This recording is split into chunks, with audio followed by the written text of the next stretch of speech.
3 buwan matapos na makapagtapos ng pag-aaral sa kolehiyo, may mapapasukan ng trabaho ang 22 anyos na si Jamaica Rose ng Ginubatan Albay matapos siyang matanggap bilang production operator sa inaplayang kumpanya sa isinagawang job fair ng Public Employment Service Office o PESO Albay ngayong araw sa Legazpi City. Labis anya ang kanyang kasiyahan dahil makakatulong na siya sa kanilang pamilya.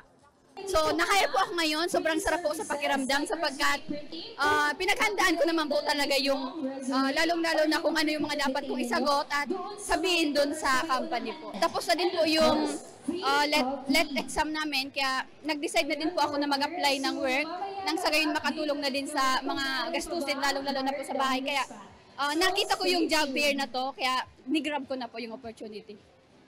Pangarap naman ng 23 anyos na si Joshua ng Malilipot Albay na makapasok sa Philippine Army kaya hindi na rin niya pinalagpas ang pagkakataong makapag-apply.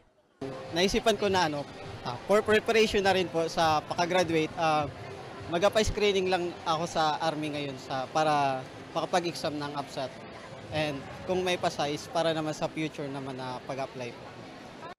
Ayon kay Ellie Salting, ang manager ng PESO Albay, humigit kumulang sa 26 na mga ahensya at pribadong kumpanya ang nag-alok ng trabaho. Kasama na rito ang Pag-ibig Fund, PhilHealth, National Bureau of Investigation, Social Security System, Overseas Workers Welfare Administration, Philippine Statistics Authority, Department of Trade and Industry, Department of Migrant Workers at Department of Labor and Employment Bicol.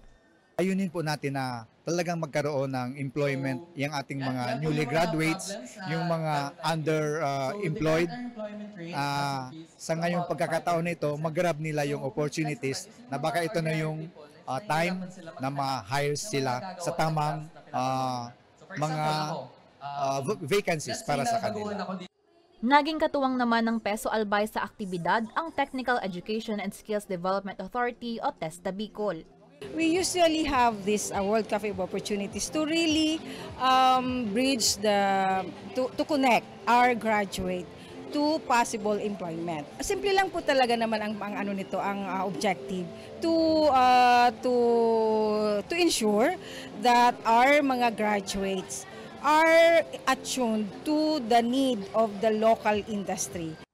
Sa datos naman ng PESO Albay, higit sa 1,000 aplikante ang sumubok ng kanilang swerte sa kanilang job fair. Para sa mga balitang Tatak Bicol, El Yanzon.